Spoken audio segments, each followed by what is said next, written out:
Hola, bienvenidos a Sobrevivientes. Estamos muy contentos porque vamos a comenzar a hacer una serie de programas que van, además de ser sobrevivientes, nos van a enseñar mucho lo que es las personas cuando van cuando van caminando y van logrando sus metas. Siempre nosotros tratamos de ese tipo de personajes y de personas, traerlo aquí. Y hoy vamos a tener una de esas personas. Es increíble cuando uno lee la historia de alguien que nació en lo que uno llamaría en el sur remoto. Como dicen cuando yo trabajaba en cosas de publicidad y de mercadeo, que siempre el sur del país lo dejaban a un lado y como que para allá no vivía gente. Yo siempre decía, señores, para allá vive gente y gente que quiere salir y quiere progresar. Y nos ha tocado en el día de hoy que vamos a conversar con una joven que nació en Hondo Valle. Para los que no tengan que googlearlo, Hondo Valle queda al lado de la frontera con Haití, por Elías Piñas. Es un poblado, vamos a llamarlo así, que actualmente en el último censo tiene alrededor de 10,000 habitantes. Le estoy dando esos datos para que vayan teniendo una idea de dónde ella sale y qué ha logrado. Y es el vivo ejemplo que no importa dónde nazcas, sino el deseo que tú tienes de lograr hacer lo que tú quieres. Sin decir más nada, les voy a presentar a Esmeralda Montero Vargas, una joven profesional que estudió comunicación social, tiene maestría y tiene doctorado. Cuando a mí me dicen que una gente tiene un doctorado, yo digo, bueno, esto es lo único que le gusta es estudiar. Así que, Esmeralda, no digo más de ti, lo vas a decir todo de ti, porque lo que queremos es conocerte. ¿Cómo estás? Muy bien, gracias, Nelly. Estoy muy contenta de estar acá. Me emociona mucho la intro, la verdad. No, es que es verdad. O sea, tenemos que siempre ver de dónde, o sea, el contorno de las cosas, sí, para saber todo lo que tú has logrado, que es mucho. Tú sabes que hace unos días yo di un taller que fue muy exitoso. Y uno de los participantes, que también es un amigo, me escribió al otro día y me dijo, tú te tomaste una pausa para reconocerte y celebrarte. Y yo me di cuenta que en todo esto, en lo que ha sido mi trayectoria de vida, yo nunca había hecho una pausa para mirar hacia atrás y pensar como en todas las cosas que he ido viviendo. Y cuando escucho cosas como esta me emociono, la verdad, porque como que no he tenido el tiempo de detenerme a mirar hacia atrás y pensar en todo lo que he ido dejando en el camino y lo que he ido alcanzando. Y es importante que lo hagas, porque yo entiendo que el primero que se tiene que dar valor es uno mismo. Así es, totalmente. Y reconocer lo logrado. Para mí es un reto tenerte sentada al lado mío, porque tú eres comunicadora con un doctorado y con todas esas cosas. Como siempre digo, para los que quizás no me conozcan y eso, yo vengo del área de lo que estudié fue arte, fue diseño, después pasé al área de medios, pero nunca había estado en comunicación, hasta que me atreví por circunstancia, que mira, vamos a hacer esto, mira, no, pero aquí mismo en el canal, doña Nelly, hágalo usted. Y la verdad que me ha encantado. No tengo la formación que tú tienes, entonces para mí es como, déjame ponerme unos tacones, un saco y vamos a ver qué salimos. Pero son cosas que se interceptan realmente. Todos comunicamos, todo Claro. Es comunicación. Lo que pasa es que comunicamos a diferentes escalas y con diferentes propósitos. Pero casi siempre, desde la publicidad, el mercadeo, desde las artes, Claro. Siempre comunicamos. Todo es Llevamos cosas dentro y las queremos exponer. De hecho, la gente que trabajamos en esta línea solemos tener una sensibilidad especial por nuestro entorno, para leerlo, para entenderlo y para preocuparnos también por lo que sucede, para poder cambiarlo, porque es revolucionario comunicar. Sí, no, definitivamente. Entonces, tú naciste en Hondo Valle. Sí. ¿Y a qué edad tú saliste de Hondo Valle? La verdad es que yo nací en Hondo Valle, pero no disfruté mucho del entorno. Yo vengo de una familia que se diría desestructurada. Mi madre y mi padre se separaron cuando yo tenía apenas 5 meses de vida. Y mi madre vino para acá, para la capital conmigo. Una madre soltera, prácticamente adolescente todavía, era muy, muy joven. Y recuerdo que mi abuela que era del Naranjo, que también es al sur, me tuvo los primeros años de vida mientras mi madre trabajaba aquí en la capital. Hoy en día mi madre es abogada, es agrimensora, es una persona que se ha cultivado, que acumula como muchos conocimientos, pero también vivió su propio recorrido. Y yo recuerdo que ella vivía aquí, trabajaba como doméstica y mandaba todo lo que ganaba para allá. ¿Y se graduó después? Sí, ella primero se graduó de Derecho y luego de agrimensura. O sea que tú realmente tienes un modelo excelente en tu vida. Sí, mi madre es la fuente de todo lo que yo he podido hacer en la vida. Nosotros venimos de orígenes muy humildes, que es un eufemismo para decir pobreza, ¿no? Exacto. Y mi madre tenía la casa llena de libros, de todo tipo, de contabilidad, amaba el conocimiento. Entonces yo comencé a leer muy pequeñita. De hecho, a una edad exageradamente pequeña aprendí a leer como con 3 años, según mami ya yo leía. Y recuerdo que con 6 años yo pasé a 4º de primaria y me hacían muchísimo bullying porque yo era... Pero tú eres una bebé. Sí, yo era la más pequeña del aula y de por sí yo soy pequeñita y era sumamente delgadita. Entonces estaba entre chicos muy grandes y fue una etapa difícil. A veces tener altas capacidades y más en un entorno y en una época, estamos hablando de los 80, principios de los 90, donde no habían herramientas, no es una ventaja como parece. Es un reto, porque uno tiene una manera diferente de percibir el mundo. Tú sabes que mi mamá fue educadora y mami siempre decía, tan difícil es educar a un niño con limitaciones mentales o cognitivas como uno que esté por encima, porque lo normal es lo normal. Exacto. Hacia arriba o hacia abajo es difícil. Sí, las altas capacidades son un reto. Yo aprendí a leer con 2 años y medio y con 3 ya escribía. Entonces yo comencé a cuestionarme el mundo. Con 4 años yo me hacía preguntas existenciales sumamente profundas y sufría mi realidad alrededor. Yo recuerdo que mi primer día de colegio, yo regresé a casa y le dije a mami que no quería volver, porque los chicos de mi edad estaban a un nivel y yo estaba en otro. Claro. Y me sentía muy extraña. Y ella decidió educarme en casa.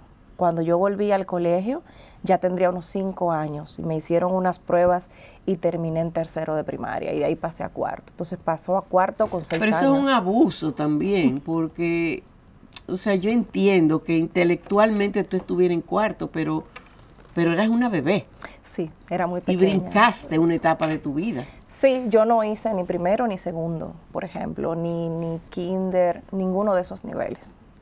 Y entiendo que también el medio, el entorno, era lo que podía ofrecer. Porque ahora hablamos de altas capacidades, hay escuelas especiales, hay escuelas que incluso son muy inclusivas y tienen capítulos para eso, pero en esa época, y más en una condición de extrema pobreza, era hasta difícil de entender. Claro que sí, claro que sí. Y yo recuerdo que yo comencé con literatura muy fuerte, estando muy pequeña, que mi madre me escondía algunos libros.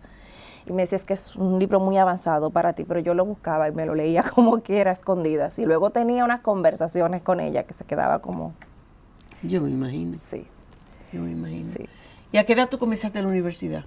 Pues la verdad yo empecé la universidad a los 18, porque recuerdo que hice una pausa, me sentí como un poco sobrecargada cuando terminé. Además, parte de los retos de crecer fue ayudar a mi mamá con mis hermanas. Mi madre, una madre soltera, trabajadora. ¿Cuántos hermanos son ustedes? De parte de madre somos 2. Mi familia nuclear son mis 2 hermanas maternas, que son fruto de su 2º matrimonio.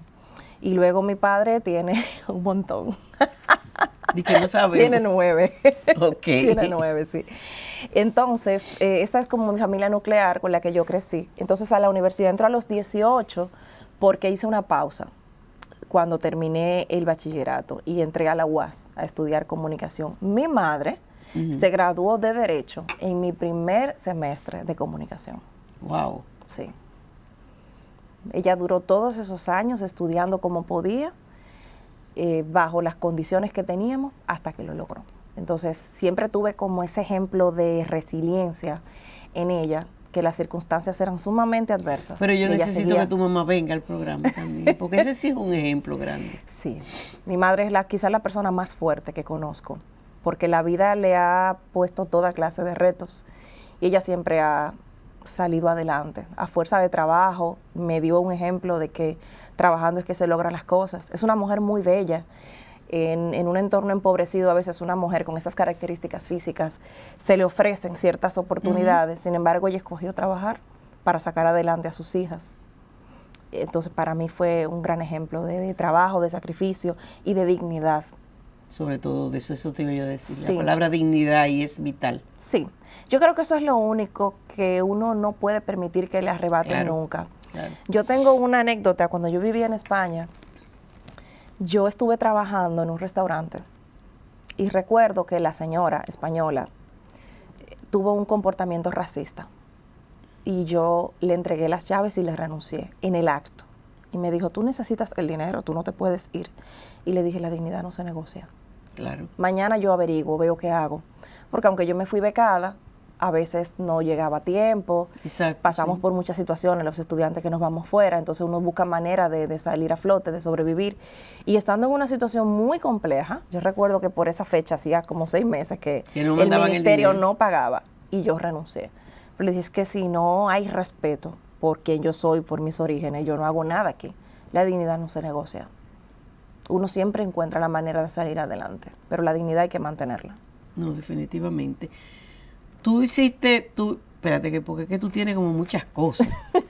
Porque por lo que estuve leyendo, también tú estuviste en la UAS en momentos, una vez algo con un profesor que había que comprarle los libros a él. Sí. Y ahí se fueron toditos. Después una huelga de hambre que terminaste en un hospital. Sí, 5 días ingresada. Mi madre sufrió mucho en esa época. Pero yo me porque imagino. Yo tengo un espíritu un poco contestatario. Y cuando yo entré a la universidad, comencé a militar en el FELABEL, que es un movimiento estudiantil de larga data. Entonces, en comunicación, teníamos un docente que tenía una metodología súper deshonesta. Él tenía un libro dentro de su ámbito. Entonces, cada semestre, él le cambiaba la portada y le ponía debajo, edición corregida y ampliada. Y era lo mismo. Era el mismo libro. Entonces, usted se lo tenía que comprar y él lo firmaba. Si usted reprobaba la materia, cosa que le pasaba al 60% de sus alumnos cada semestre, usted debía comprar el libro otra vez. Entonces, había gente que tenía hasta 3 veces el mismo libro porque debía comprárselo. Entonces, nos organizamos y recuerdo que una vez le pedimos a todas las personas que eran víctimas de esa situación que trajeran los libros que tenían en casa. Hicimos un camino de libros desde la entrada de la Facultad de Humanidades hasta la puerta de la Dirección de Comunicación. Un camino entero de los libros de este señor, ejemplificando la situación que vivíamos. Era una venta obligatoria, abusiva y compulsiva de libros. Entonces, él terminó fuera de la universidad, me parece que incluso ya falleció, han pasado muchos años, pero creo que fue algo que marcó un hito porque él no era el único que tenía esa práctica. Quizás lo hacía con más descaro, de una manera más Exacto. violenta, pero era una práctica que muchos docentes se lucraban de eso. No todos. Conocí a lo largo de mi carrera docentes que me formaron, por los que siento mucho respeto y siento mucho orgullo de haber pasado por sus manos. Otros que no tanto, eso Exacto. pasa. Pero en este caso, este señor se convirtió en un ejemplo de lo que no se debe hacer y de la fuerza que tienen los alumnos cuando se reúnen, porque fue muy civilizado el proceso. No, y lo que siempre dicen, o sea, tú andando solo tú avanzas, pero andando en grupo avanzas más. Así es. Y en el Entonces, caso, eso fue lo que ustedes lograron. Eso fue lo que logramos. En el caso de la huelga de hambre, la verdad es que es una historia que me sorprende cuando pienso en ella de nuevo. Yo creo que es el arrojo quizás de la juventud. En la Universidad Autónoma de Santo Domingo hay una sobrepoblación estudiantil desde hace muchísimos años. Entonces, cuando usted se inscribía en esa época, no existía la capacidad de la universidad de que uno llevara los semestres en orden, porque no siempre había disponibilidad. Entonces, la universidad te permitía inscribirte en cualquier asignatura. Es decir, si la parte 1 de una materia no estaba disponible, te dejaba tomar la 2. Era desorganizado, pero todos estamos luchando por salir de la pobreza, Exacto. salir adelante. Entonces, de repente, la universidad decidió cancelar esa práctica, pero de golpe. En mi caso, me quedaban 8 materias para terminar la carrera y yo tenía mi futuro enfocado. Yo decía, termino con un buen índice y me voy a hacer una maestría afuera. Yo sabía que quería ser docente, que quería una maestría, que quería un doctorado, lo tenía clarísimo. Cuando saqué cuentas de la nueva resolución, me di cuenta que me quedaban 3 años de universidad. Por 8 materias. Por 8 materias, porque tenía que dar cada materia en el trimestre que correspondía sola, para luego pasar a la siguiente y luego hacer tesis, que yo siempre supe que quería hacer tesis, porque la investigación es una de mis pasiones. Entonces nos reunimos con el rector de ese momento, que hoy en día es el ministro de Educación Superior, y no pudimos llegar a un acuerdo. A pesar de que tratamos por la vía del diálogo, de que se entendiera que lo que se debía hacer era permitir a los que ya estábamos en medio de esa situación, transitarla, y que se pusiera ese modelo con los de nuevo ingreso. Claro. No llegamos a un acuerdo, entonces en una conversación que tuve con el señor rector, un poco acalorada, le dije, ¿cuándo usted lo va a resolver? Y me acuerdo que se giró y me dijo, cuando se pueda. Entonces no fue algo que se planificó, fue algo que me salió como del alma. Y le dije, pues yo me voy a quedar aquí hasta que usted lo resuelva. Si lo resuelve mañana, me voy mañana, si lo hace pasado, y así. Y él pensaría, esta muchacha, el carajo, ¿qué es lo que está hablando? Él se me quedó mirando y me dijo, ¿te vas a mudar a mi oficina? Y le dije, no, me voy a mudar a su puerta y me voy a quedar ahí hasta que usted lo resuelva. Y no voy a ingerir nada durante todo ese tiempo. Me declaro en huelga de hambre. Y los que estaban conmigo, que no lo habíamos planificado, se me quedaron mirando como, ¿qué haces? ¿Qué haces? Pero me apoyaron. Nos quedamos ahí 6 días. ¿Cuántos se quedaron? 21 personas. 6 días. Los primeros 2 días no nos tomaron muy en serio, pero ya el tercer día, cuando la gente empezó a desmayarse, a presentar desnutrición severa, cuando comenzaron a llegar los medios, la cosa se puso un poquito más seria. Y realmente se llegó a acumular una cantidad de personas alrededor, tuvieron que poner una cinta y todo. Yo perdí la conciencia en varias ocasiones y la verdad hay episodios de esos 6 días que no te recuerdas. No los recuerdo. Me dicen que por la deshidratación. Claro. Porque en mi caso yo no quería ingerir nada, ni siquiera agua. Entonces me acuerdo que me pusieron, en un momento que me desmayé, me pusieron un suero. A traición. Pero fue una manera de conservar la vida. Claro. Sí. Y recuerdo que abría los ojos en algunos momentos, en el 5.º día, y los volví a cerrar porque ya no tenía fuerzas. Y me acuerdo que el claustro universitario estaba de resort. Y vino la señora Enma, que luego fue rectora de la universidad, a negociar. La verdad es que mostró una comprensión y una dulzura muy grande en ese momento, tomando en cuenta cuál había sido el tono de las negociaciones hasta ese momento. Y me explicó, pero es que todo el claustro está afuera. Yo dije, tráiganlos, porque no me pienso mover de aquí, no nos vamos a mover de aquí. Y los trajeron. Recuerdo que llegaron a las 10 de la noche en pantalones cortos, en un autobús, los fueron a buscar y se tuvieron que reunir.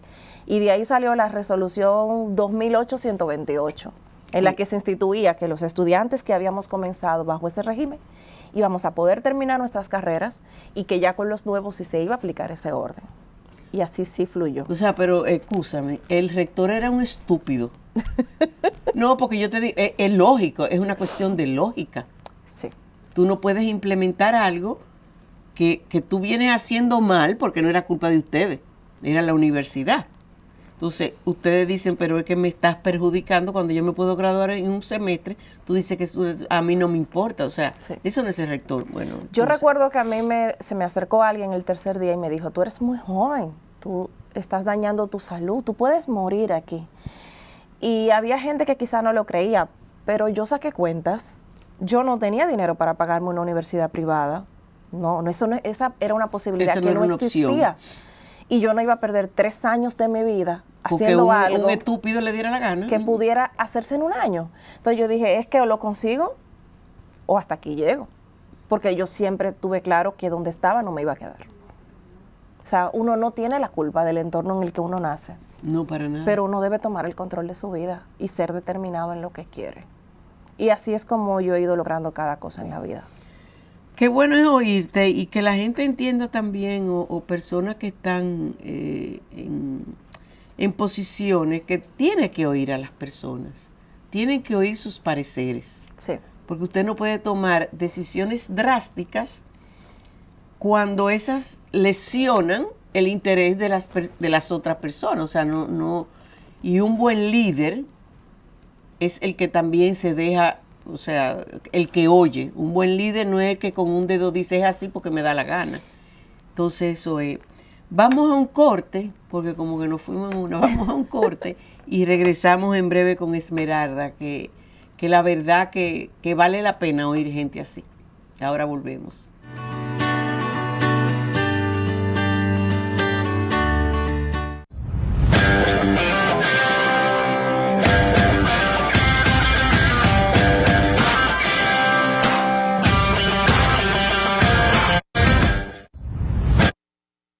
Hoy, con más energía que nunca, celebramos juntos a quienes encuentran nuevas ideas, aquellos que transforman con energía su comunidad y el mundo en el que vivimos. Acompañamos con alegría a los que se reinventan, a las que se atreven, para quienes la innovación es constante en sus vidas.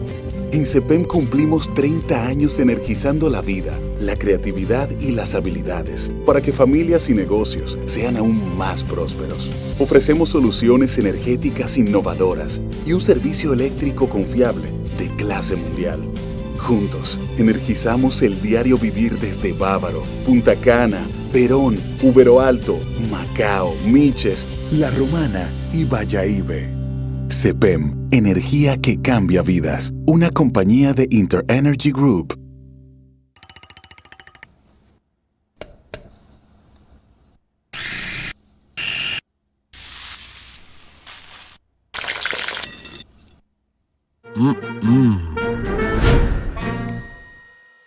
Tres de las zonas cafetaleras más fértiles del país dan origen a tres cosechas especiales que hoy brindamos con todos los dominicanos.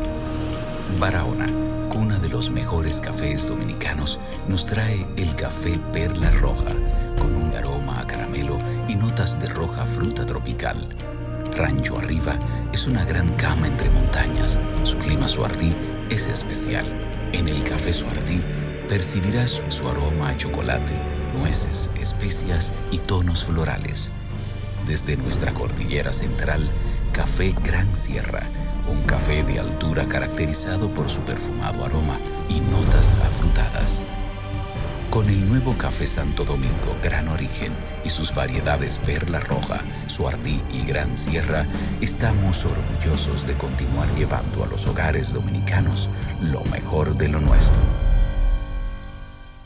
Cuando el sabor de tu día se divide en dos y tienes variedad para elegir, en cuadritos o longeado, lo que quieres comer a solas y lo que vas a compartir en familia, entre lo que va con todo y lo que siempre va contigo. Cuando preparas a tu antojo deliciosos platos para unir y compartir y sobre todo disfrutar. El sabor que le gusta a todos para cada momento del día. Cuando quieras y como quieras. Todo con jamón Indubeca sabe mejor.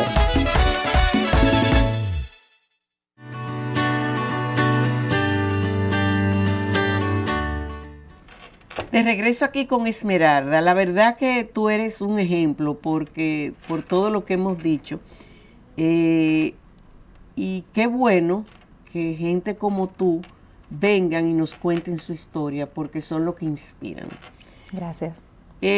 Nos quedamos en que tú fuiste activista, de que te fuiste a huelga de hambre, de que lograron lo que querían, te graduaste de la universidad, aplicaste una vez que te fuiste a los Países Bajos. Sí, País Vasco. Apliqué a varias becas. Okay. O sea, yo recuerdo que apliqué como a 6 y estaba muy reñido, la verdad. Y cuando me llegó la decisión de la última universidad a la que había aplicado, que fue la Universidad del País Vasco, me decían que estaba en una lista de espera, que tenía 22 personas. Okay. Y yo estaba casi al final de la cola. A mí me destrozó porque yo había ido recibiendo los dictámenes de cada universidad y bueno, la siguiente. Y fue un golpe muy duro. Entonces recuerdo que me empleé, ya yo había terminado la carrera, me empleé en un periódico que en ese momento era emergente. Y qué bueno que puedo mencionar esto, porque nosotros tenemos culturalmente una cultura quizá muy paternalista con la gente joven que se gradúa.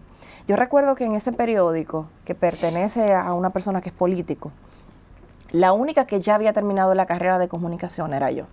Okay. Y ellos estaban como reorganizando la redacción y querían a alguien que escribiera bien para ser de recepcionista, secretaria. Y me acuerdo que me lo propusieron y yo dije, pero ¿cómo me vas a poner a mí, que soy la única persona que ya terminó la carrera, a hacer un rol diferente? Claro. Pero es la manera en que las instituciones a veces miran a las personas. Y recuerdo que me llamó alguien cuando ya tenía unos 15 días trabajando ahí para felicitarme. Un amigo muy querido. Y yo, ¿por qué me felicitas? Me dice, ¿sabes qué he visto en el listín que te dieron una beca para la Universidad del País Vasco? Y le digo, no, sí, busca el periódico de hoy. O sea, tú te enteraste por el periódico. Por esta persona que me llama. Yo le digo, no, yo apliqué, pero yo quedé en una lista de espera. Y cuando voy y reviso el periódico, veo que sí, que está mi nombre. Y digo, ¿cómo? Y llamé a la universidad y yo dije, pero ustedes me habían dejado en una lista de espera porque el MESIT, no sé cómo será ahora, pero el MESIT te beca y luego la universidad te tiene que aceptar. Sí, sí. Pues llamé a la universidad y me dijeron, se abrió un espacio en la lista de espera y te lo dimos a ti. O sea, fue una cosa que todavía me acuerdo y me emociono. O sea, eso era para mí. Claro. Y ahí empecé todo el proceso con el MESIT, que también fue muy cuesta arriba. Recuerdo que deposité el expediente, luego que te aceptaban debías llevar un expediente, y el expediente se perdió. Y yo duré 30 días yendo cada día al MESIT a buscar mi expediente. Yo ayudando a buscar el expediente y preguntando y peleando oficina Hubiera sido por una oficina. persona que se hubiera dado por, hubiera Sí. dicho, ay no, diga a la universidad que no, yo no voy a coger esta lucha. Entonces yo recuerdo que una de las recepcionistas me decía, amiguita, así, amiguita, pero usted no se cansa, usted viene todos los días aquí. Yo llegaba a las 9 de la mañana y me iba en la tarde cuando me echaban. Y yo, hasta que aparezca el expediente. Y apareció. Apareció de una manera cinematográfica. El último día ya, cuando ya era como el deadline para que admitieran el expediente, entró una joven a barrer a la oficina mientras yo estaba ya discutiendo acaloradamente porque cómo era posible que lo hubiesen perdido. Y recuerdo como ahora que la joven metió la escoba, hizo así barriendo, y de debajo de un archivo salió un folder. Y yo hice así y miré y vi mi apellido. Y yo dije, pero ese es mi expediente. ¿Cómo va a ser? Ese es mi expediente. Llevaba un mes debajo del archivo. Se me pone la piel de gallina, como dicen. Y recuerdo que ahí se pusieron todos los sellos que eran necesarios. Y cuando subí a llevarlo, no me lo querían recibir. Y tuve que sacar el carácter. Y yo tengo un mes viniendo aquí cada día. Ustedes fueron quienes lo perdieron. Y recuerdo que alguien llegó, intercedió y lo aceptaron. Pero de verdad, cada parte del proceso fue una lucha grandísima. Pues eso fue un parto. Sí, y para la visa igual. Yo recuerdo que cuando yo fui al proceso de visado, yo me descorazoné, porque la mayoría de la gente que estaba participando para esas visas era gente de familias bien, que se notaba que tenían su dinerito en la cuenta. Yo no tenía ni cuenta. Pero tenía una beca. Sí. O sea que... Pero para que te visen, tú necesitas unos fondos, necesitas demostrar que tú no tienes intención de quedarte. Y yo hice lo imposible. Y yo decía, bueno, yo lo voy a hacer, yo voy a hacer el proceso, pero seguramente se lo van a dar a otras personas. Y recuerdo que de todas las personas que aplicamos en ese momento, a la primera que le dieron la visa fue a mí. Tenía como menos probabilidades que cualquiera, porque era la que menos recursos tenía. Pero me la dieron. Y fue una cosa como inmediata. Yo fui corriendo y compré mi billete, que eso es otra historia. Sí, sí, ajá. Yo no tenía un centavo para ese vuelo. Entonces yo recuerdo que... Pero sí tenías dónde llegar. Tampoco. No, ni conocía a nadie en España. Y recuerdo que yo vivía cerca de la zona universitaria y tenía un amigo que tenía una imprenta. Y le dije, tú me imprimes unos billetes fiao, en buen dominicano, yo te los pago. Imprímeme 500 números. ¿Y tú vas a rifar qué? Digo yo, una computadora. ¿Y dónde está la computadora? Digo Cuando yo, paguen los billetes, yo la compro. exacto. Me imprimió los billetes y me lancé a vender.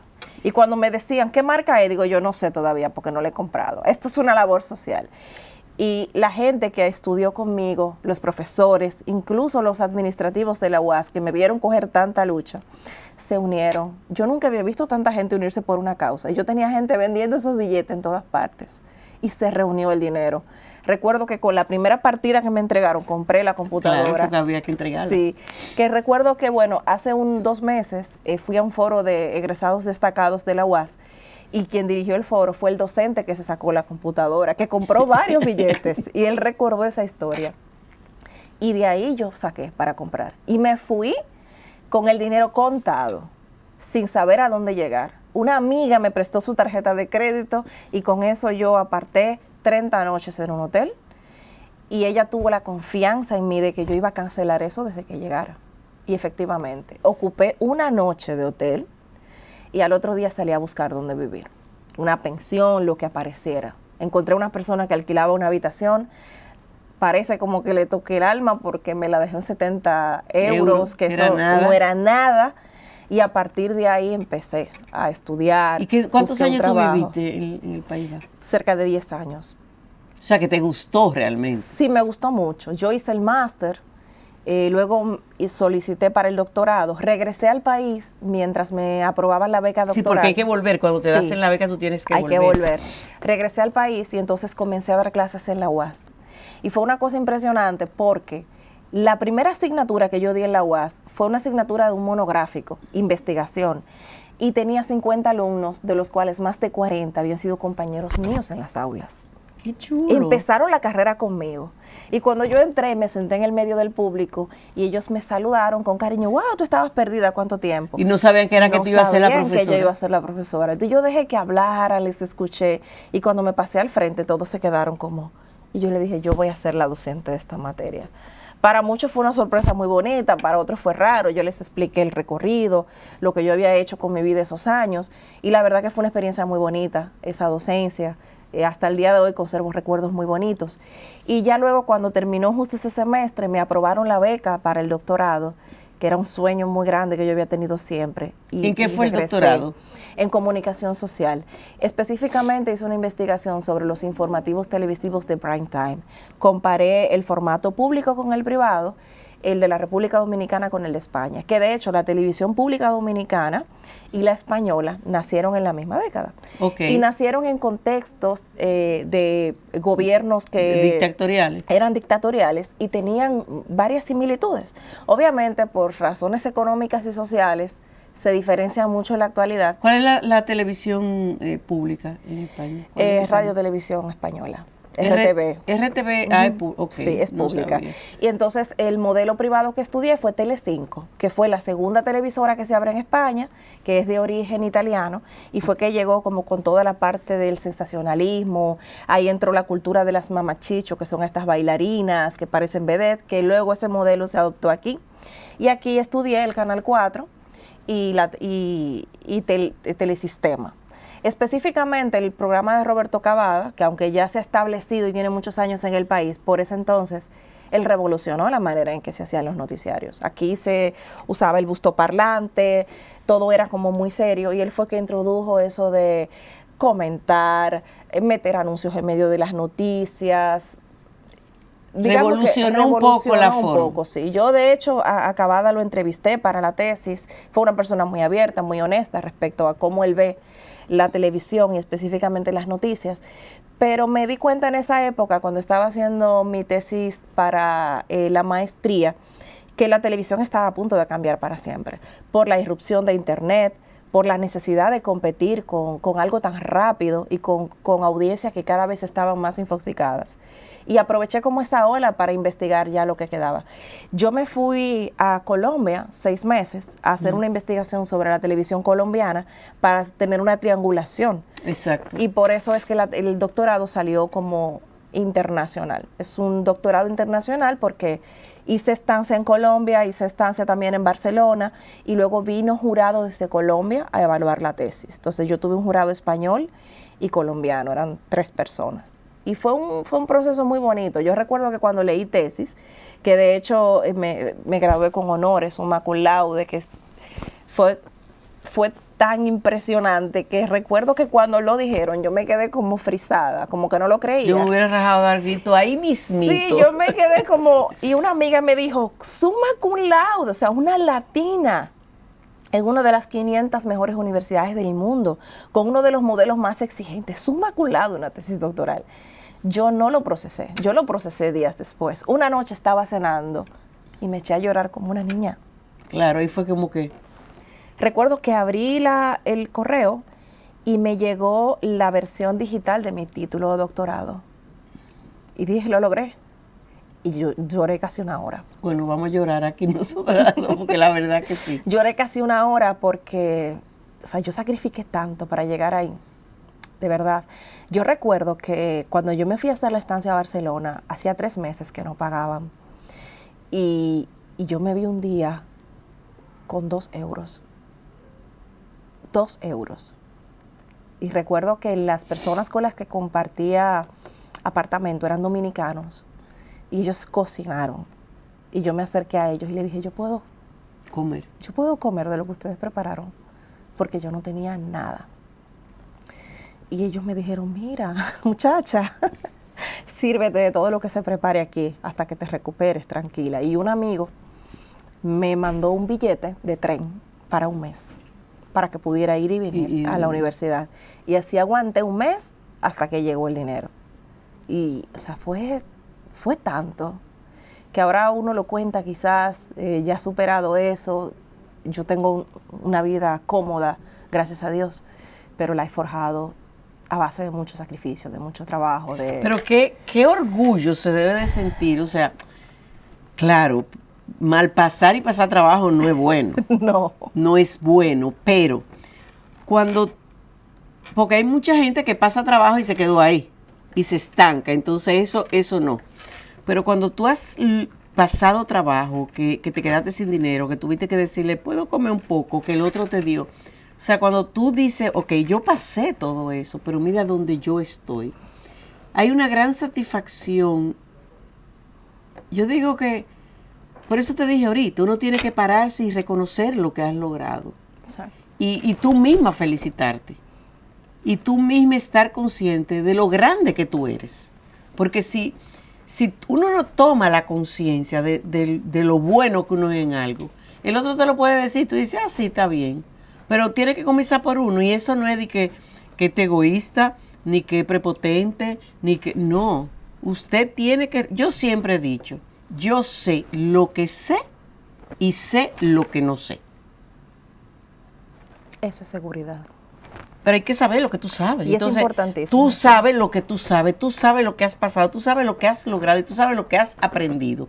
Académicamente y en la vida y en la experiencia. Sí, entonces tú sabes lo que tú sabes. Yo creo que tiene que ver también con estar como en modo supervivencia. Claro. Mucho tiempo. Yo recuerdo que cuando yo, volviendo un poco atrás, yo me fui de casa a vivir sola por un tema familiar. Y yo me mudé en una pensión que estaba a 2 calles de la UAS. Y me acuerdo que yo estaba buscando dónde vivir, no encontraba nada. Y me asomé en esa pensión y vi una habitación llena de corotos, así muchas cosas. Y yo llamé y me dijeron, no, es que eso no se alquila, es una cocina. Y yo le dije, alquílemela lo más barata que se pueda porque eso es una cocina. Yo la limpio. Y vinieron amigos y me ayudaron a limpiar. Y yo me mudé ahí y no tenía luz. Duré 9 meses viviendo ahí sin energía eléctrica. Y me mudé con la ropa. Y me acuerdo que las otras personas que vivían en la pensión, en áreas que eran más cómodas, eran casi todos estudiantes de medicina de los pueblos, que sus padres le podían pagar la pensión, decían como esa muchacha que vive ahí abajo es medio loca. Porque yo subía al techo a estudiar con la luz de la farola de la calle, pues yo no tenía energía eléctrica. Y yo decían, esa muchacha sube a leer con la luz de la farola. Una maldita loca. Una loca. Y ellos fiesta y fiesta, mambo y mambo, y yo en lo mío. Me acuerdo que me ponían unas bocinas en la esquina mientras yo dormía. O sea, siempre tuve claro a dónde quería llegar. Pero creo que nunca he hecho ese ejercicio de detenerme a celebrarme. Y mi trabajo es ese. O sea, en mi día a día yo trabajo haciendo que las personas brillen. Sin embargo, no me detengo a mirar hacia adentro. Creo que me llevo esta lección de este programa. Sí, debes de hacerlo. No, de verdad, porque uno tiene que...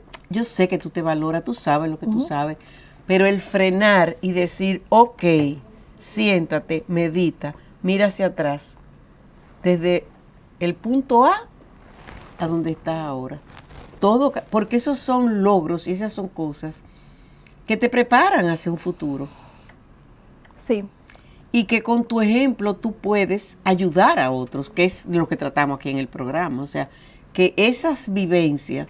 que hay gente que nos está viendo y que dice, ay no, pero que yo no tengo dinero para irme, coger una guagua. Hermano, camine, usted tiene 2 piernas. Hay que atreverse. Hay que atreverse. No hay una cosa más paralizante que el miedo.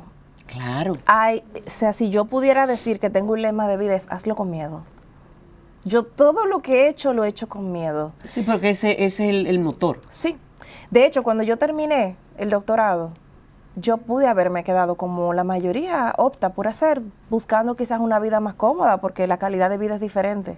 Y yo volví. Y yo recuerdo que cuando me presenté en el MESID me dijeron, tú te doctoraste y volviste. ¡Wow! casi todos se quedan.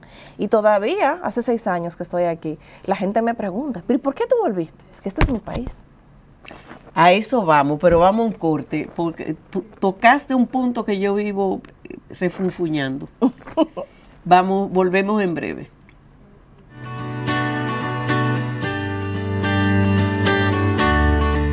Cuando el sabor de tu día se divide en dos y tienes variedad para elegir, en cuadritos o longeado, lo que quieres comer a solas y lo que vas a compartir en familia, entre lo que va con todo y lo que siempre va contigo. Cuando preparas a tu antojo deliciosos platos para unir y compartir y sobre todo disfrutar. El sabor que le gusta a todos para cada momento del día. Cuando quieras y como quieras. Todo con jamón Indubeca sabe mejor. 3 de las zonas cafetaleras más fértiles del país dan origen a 3 cosechas especiales que hoy brindamos con todos los dominicanos. Barahona, cuna de los mejores cafés dominicanos, nos trae el café Perla Roja, con un aroma a caramelo y notas de roja fruta tropical. Rancho Arriba es una gran cama entre montañas. Su clima Suardí es especial. En el café Suardí percibirás su aroma a chocolate, nueces, especias y tonos florales. Desde nuestra cordillera central, Café Gran Sierra, un café de altura caracterizado por su perfumado aroma y notas afrutadas. Con el nuevo Café Santo Domingo Gran Origen y sus variedades Perla Roja, Suardí y Gran Sierra, estamos orgullosos de continuar llevando a los hogares dominicanos lo mejor de lo nuestro.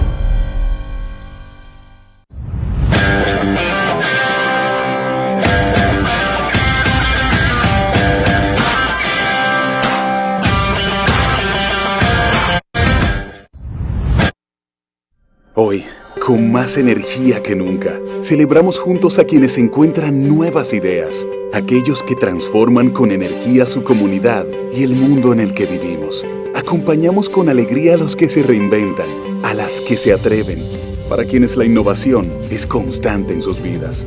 En CEPEM cumplimos 30 años energizando la vida, la creatividad y las habilidades para que familias y negocios sean aún más prósperos. Ofrecemos soluciones energéticas innovadoras y un servicio eléctrico confiable de clase mundial.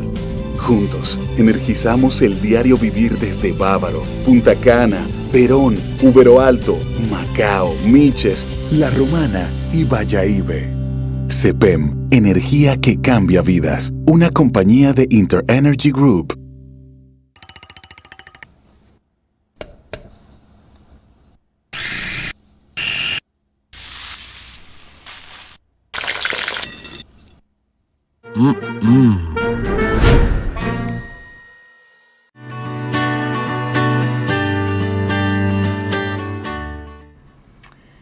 Ok, mira, estábamos tocando un tema de que tú te graduaste y tú decidiste venir.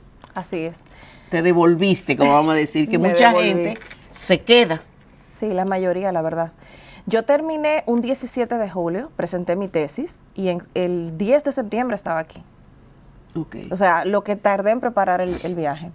Y me han preguntado muchas veces a lo largo de estos años que a qué volví. ¿Qué tiempo hace que tú regresaste? 6 años. 6 años. Y yo, este es mi país. Yo recuerdo que incluso tuve una oferta antes de venir y yo dije que en mi país no hay doctores en comunicación. Helen Hasbun se había doctorado hacía un año atrás en educomunicación. Okay. Y Lucibel Ávila en comunicación de masas, 2 mujeres excepcionales. Yo dije, pero en comunicación social, con orientación a lo mío, yo voy a ser la primera. Claro. Y aunque yo sé que voy a coger mucha lucha porque conozco mi cultura, ahí es donde hago falta. Además, mi país pagó mi carrera. Me pagó un máster, me pagó un doctorado, entonces yo debo devolverle a la sociedad lo que la sociedad me ha dado. Y no ha sido fácil. Todas las puertas que se cerraron en mi nariz cuando regresé fueron muchas. ¿De verdad? ¿Eh? Sí. Pero, o sea... Lo que pasa es que es muy difícil ser director de una carrera de comunicación con un máster y que te llegue una persona con un doctorado y que tú lo contrates. Tú tienes que tener un alma muy grande y mucha seguridad en ti mismo. Entonces, y un ego bajito. Un ego bajito. Entonces me cerraron muchas puertas. Rosa Alcántara, recuerdo, cuando me entrevistó en INTEC, me dijo, tú tienes que estar aquí. ¿Quién es Rosa Alcántara? Rosa Alcántara es una comunicadora de larga data, a quien le tengo muchísima estima. El otro día se lo dije públicamente en un evento y lloramos juntas, porque fue mi líder en INTEC durante más de 4 años. Ella era la coordinadora de la carrera de Comunicación Social y Medios Digitales, y fue la persona que me abrió las puertas. Y yo recuerdo que vio sí, el provecho que te podía sacar. y me senté con ella una tarde, con un café enfrente, después de haber recibido tantos rechazos. O sea, yo llegué, hice una lista de todas las universidades y las recorrí una por una, fiel a mi tradición de caerle atrás lo que quiero. Y ella fue la persona que me dijo, tú tienes que estar aquí. Y yo le dije frontalmente, mucha gente se ha negado a contratarme, diciéndome, yo también me voy a doctorar. Hubo una persona en específico, un director de una escuela de comunicación muy famosa, que me dijo, nosotros no necesitamos más docentes, y yo me estoy por sacar un doctorado. Y recuerdo que la decana me quiso contratar y por correo con copia a mí, él me rechazó. Él sabrá quién es. Entonces, ella me abrió las puertas y a partir de ese momento pude desarrollarme en docencia, comencé a investigar. Al año siguiente gané el Premio Nacional de Periodismo de Datos con una investigación sobre el sistema 911 y he tenido la oportunidad de educar a cientos de jóvenes que han pasado por mis manos. Ha sido maravilloso. Creo que he dado lo que vine a dar realmente. No, y como dice el dicho, si quieres aprender, enseña. Uno nunca termina de aprender cuando uno enseña. Cuando Jamás. enseñas eres un eterno aprendiz. Dime de eso que tú hiciste sobre el 911, o sea, ¿qué fue lo que realmente...? Yo hice una investigación utilizando la política de datos abiertos del Estado. Ok. En Latinoamérica ya hay una tradición más amplia. Nosotros nos integramos durante los gobiernos pasados del PLD, que consiste en abrir al público general toda la información, toda la data que se recopila de las operaciones del Estado. Entonces, como hacía 4 años que aquí se había instituido el sistema 911, yo utilicé toda esa data que ellos tenían en su portal para determinar el nivel de eficiencia, la cobertura que tenía el sistema y sobre todo, cómo la gente lo valoraba. Y todo se hizo íntegramente con la data de ellos. Y lo presenté, me postulé para el premio. Y resulté ganadora en la categoría plata, junto con otros colegas que hicieron trabajos también muy buenos. De hecho, fue muy bonito porque parte de los jueces de ese concurso fueron personas que fueron mis maestros hacía ya muchos años, algunos que ni se acordaban, y cuando ya después pasó todo el día de la entrega del premio, porque todo fue como muy hermético. O sea, yo supe en el momento público que se entregó el premio que había ganado. Ok. O sea, no hubo un anuncio previo ni nada. Me invitaron a la entrega y como yo saqué el 3er lugar y se lee de atrás hacia adelante, el primer nombre fue el mío. Yo llegué en shock al escenario, yo dije, wow. Entonces fue una investigación que puso en perspectiva cómo la calidad de vida en ese momento del dominicano había cambiado, porque nosotros antes no teníamos algo así. Ahora mismo realmente ha degenerado un poco, siendo muy honesta. Espero que puedan retomar, porque ha sido una de las mejores cosas que hemos tenido. Yo creo que sí. Yo relajaba a mami. Yo le dije a mi mamá, mami murió hace ya unos años, hace 6, 7 años. Y yo dije, mami, tú te entrenaste el 911. Porque una vez se nos puso malita y digo, no, pero vamos a llamar. Oye, me fue una cosa increíble, yo la relajaba. Sí. Yo decía, Carmen Dilia, estás estrenando el 911. ¿Qué es el 911? Digo, no te apures, te están llevando para donde. Pero sí, realmente sí. Ahora dime algo. Ahorita tú hablaste de lo que es la comunicación, los noticieros, España, República Dominicana. ¿Cómo tú ves los programas de noticias de nuestro país, siendo sinceros y honestos? Bueno, los programas se han acoplado a las tendencias de redes sociales. Y no es al revés. Exactamente. Hay una búsqueda de like, de estar visible, de la viralidad. Y yo creo que en el camino se ha sacrificado un poco la profundidad. Okay. Nosotros estamos en la era del periodismo tweet, aunque Twitter haya cambiado de nombre, sí, creo que seguimos siendo así, que es publicar primero y preguntar después, porque hay una competencia muy grande con redes. Entonces, los medios han pasado a tener redes sociales y el contenido que crean es más ligero, tienen menos tiempo para la reflexión. Yo, de hecho, preparé a solicitud de la Junta Central Electoral y del ISP, que es su Escuela de Formación Electoral, un programa formativos sobre fact-checking y verificación de la información. El año pasado formamos cerca de 70 periodistas para que aprendan a diferenciar las noticias falsas de las verdaderas, que es uno de los grandes males de esta era. Y yo les explico siempre, lo dimos en 4 partes del país, o sea que dimos 4 veces la formación a los periodistas, que en un mundo donde todo está automatizado y donde las noticias viajan a esta velocidad vertiginosa y donde cualquier persona con un celular puede informar y viralizarse, a los periodistas de formación lo que nos queda es la profundidad y la veracidad.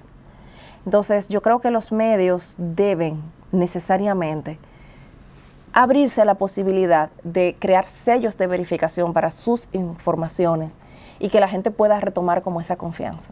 Porque ahora mismo se ha degradado un poco el contenido en búsqueda de acoplarse a los códigos narrativos de las redes sociales. Que no está mal, es necesario que hagan ese cruce porque si no se van a quedar obsoletos, pero deben encontrar un balance. Y la gente se da cuenta porque cuando yo encuentro estas noticias que son absolutamente sensacionalistas y que no tienen criterio de noticiabilidad, que eso es una escala internacional incluso, yo veo que la gente dice, ¿y eso qué me aporta? ¿Qué hago yo con eso? Eso te iba a decir. Entonces ha perdido su sentido. Es decir, las noticias son un derecho, la información es un derecho. Las personas tienen derecho a estar informadas debidamente de lo que pasa a su alrededor en materia de economía, de salud, de vivienda, social, para tomar mejores decisiones en sus vidas. Entonces, cuando la calidad de las noticias baja, la calidad de vida de las personas baja y su capacidad para ser racionales. Es decir, la salud de las noticias está directamente proporcionada a la salud de la democracia de un país. Esto es tan importante y creo que se ha diluido mucho. Sí, porque incluso a todo el mundo tiene grupo de WhatsApp, para ponerte un ejemplo. Sí. Te voy a poner el mejor ejemplo. Esta semana yo estaba de viaje y llegando al aeropuerto envían una lista de los nuevos nombramientos de Abinader. Y yo comienzo a hablar, fulano de tal, que va para tal sitio, fulano de tal, diablo, que yo, ok, mi esposo, así, yo sé, pero qué raro que cambian. Cuando voy por la mitad, digo, pero esto es tan extraño, porque decía que era de la presidencia y todo, o sea. Digo, pero esto es tan extraño, como que no me luce que el presidente va a hacer un cambio de 30 funcionarios. O sea, así como pla, pla. Y todo de golpe, como una lista y como de todo de supermercado. golpe, como una exactamente. Digo, esto está como raro. Veo que la persona que nos lo envía dice, ¿será verdad? Y digo a mi esposo, mire, esto es fácil. Hago así y entro a la cuenta de 2 periódicos, lo puedo decir, Listín Diario y Diario Libre. Voy a todas las fuentes y nadie estaba hablando de eso. Digo, eso es mentira. Eso es lo que no hace el ciudadano promedio. Claro, Usted porque contrastó. El ciudadano promedio lo ve, y de una vez lo viraliza. lo comparte Y no averigua. y no averigua. No, a veces ni lo leen entero. Eso es otra cosa. La gente... Que nada más el título, que fulano se mató. Ay, déjame mandarlo, fulano se mató. Sí. Y lo más seguro es se mató espiritualmente. Porque el título que le ponen no tiene nada que ver con el cuerpo que viene después. Eso es precisamente lo que hacemos en esa formación. Damos instrumentos para búsqueda reversa, búsqueda por imágenes, y existen muchísimos mecanismos, de hecho gratuitos, en línea, que permiten verificar la veracidad de una información, rastrear la orientación del link, de dónde viene. Incluso estos links que se contraen, se hacen más pequeños, existen maneras de volver al link original. Es decir, que el que está desinformado es porque no dedica tiempo a ver un poquito, pero es que vivimos en una era donde la gente no tiene tiempo para la reflexión. Estamos infoxicados. Nosotros no tenemos capacidad cerebral para digerir la cantidad de información que diariamente con la que somos bombardeados. No, porque que... Pero en estos días pusieron, y era una noticia de fuera, de que el rey de España y Leticia se están divorciando. Y todo el mundo dijo, señores, pero el amor de Dios. No, lo primero es que no le den, no lo manden de nuevo la cosa, primero averigüen, porque es que salen, y eso es un chisme social, y que Sí. qué caray, no importa a nosotros si se divorcian o no se divorcian, pero lo que te quiero decir es el morbo que hay también detrás de todo eso. Sí, nos gusta el chisme en buen dominicano. Claro, a todo, y no es nada más aquí, ¿eh? No, eso es mundial. Y además los clickbait, que son estas noticias que tienen un tono sumamente alarmante y que luego uno entra y no tiene nada que ver, realmente es para cobrar por clics. Es el tema de la monetización también. Entonces, los medios tienen que retomar su misión sagrada de informar desde la seriedad y de guiar a la población, en lugar de ir detrás de la viralidad. Claro. Esa es la única esperanza que queda, porque todos los demás contenidos son cada vez más diluidos. Yo trabajé para un gran corporativo y nosotros cada vez comenzamos por decisiones basadas en estadísticas, a hacer contenidos más breves y más breves y más breves para que la gente los consumiera. Que y lo yo leyera la tres primeras, porque sí, después de la tercera línea no lo leen. Y yo decía a la Armada, es que no debería ser así. Deberíamos hacer contenido relevante que motive a las personas a completar algo, porque si no, nosotros estamos alentando el déficit de atención que se está generando en la población. Cada vez, de hecho, tenemos menos capacidad de retención y de atención, y es por esta sobreinfoxicación, que en algún momento tendremos que regularla por un tema de salud mental. Definitivamente. Hija mía, la verdad que deberíamos hacer como 3 programas. Te agradezco enormemente que nos diera la oportunidad y que le dé la oportunidad a los televidentes nuestros y nuestros consumidores que también están en YouTube, que se los recuerdo, busquen en YouTube Sobrevivientes RD. Tienen que chequearlo bien, Sobrevivientes RD. Porque eres muy buen ejemplo. Y te voy a ser sincera, de todo lo que más me ha gustado de haberte conocido, de haberte entrevistado, es algo que yo sí quisiera que le pusiéramos atención, y es el que te fuiste pero volviste, y volviste a tu país, a darle a tu país lo que tu país te ha dado. Yo lo he dicho aquí varias veces, que para decirlo en dominicano, yo cojo mucho pique cuando la gente dice, ay no, que se quede por allá, que aquí no. No, sí. Nosotros tenemos un país hermoso, nosotros tenemos un país que podemos ofrecer mucho. El que ha tenido la oportunidad de viajar se da cuenta y contrasta. O sea, la calidad de vida que nosotros hablamos de muchos países, ay, porque tiene una televisión plasma. Óyeme, en Europa tú alquilas apartamento y todavía tienen televisores que lo que tienen es un fundillo para atrás, que no tienen plasma. Uh-huh. ¿Por qué? Por una razón. O sea, el consumismo no es lo que te va a hacer un mejor o peor país. El que tú tengas muchas televisiones, eso no va a ser, no debe ser la diferencia. Entonces, el que tú hayas vuelto, habiendo tenido la oportunidad de estar en una sociedad más grande, porque nosotros somos 3/4 de isla, ni siquiera una isla completa, habla muy bien de ti y habla de lo que es realmente ser dominicano. Y ser dominicano en todos los sentidos. Yo estaba viendo, y lo voy a decir ahora públicamente, lo que le hicieron a Al Hartford en Boston y todo el mundo, qué maravilla. Y nosotros tenemos esta niña Paulino, que es la número 1 del mundo. Yo no he visto eso. No estoy diciendo que no tiene mérito lo que este muchacho hizo, lo tiene entero. Pero, ¿y esta niña qué? ¿Dónde está la bulla que nosotros hemos hecho? Ponerlo en los periódicos y ya. O sea, ahí es que yo quiero que el dominicano realmente entienda lo que es ser patriota, lo que es ser nacionalista, sin importar, o sea, que el italiano sea italiano, que el mexicano sea, que los dominicanos seamos dominicanos, que no nos queremos nosotros mismos. Sí, ahí hay un componente de educación. Solo la educación salva a los pueblos, nunca mejor dicho. Bueno, pues me están haciendo señas. Muchas gracias, de verdad. Me ha encantado esta experiencia. Qué bueno, qué bueno. Y aquí estamos a tus órdenes y vamos a juntarnos para practicar algunas cosas. Sí. Señores, y ustedes, espero que hayan disfrutado esta joven que nosotros tenemos tanto como yo le he disfrutado, porque la verdad que vale la pena oír gente hablando así y saber que cuando tú quieres algo y te enfocas, se logra. Así que con esto los dejo a una próxima entrega.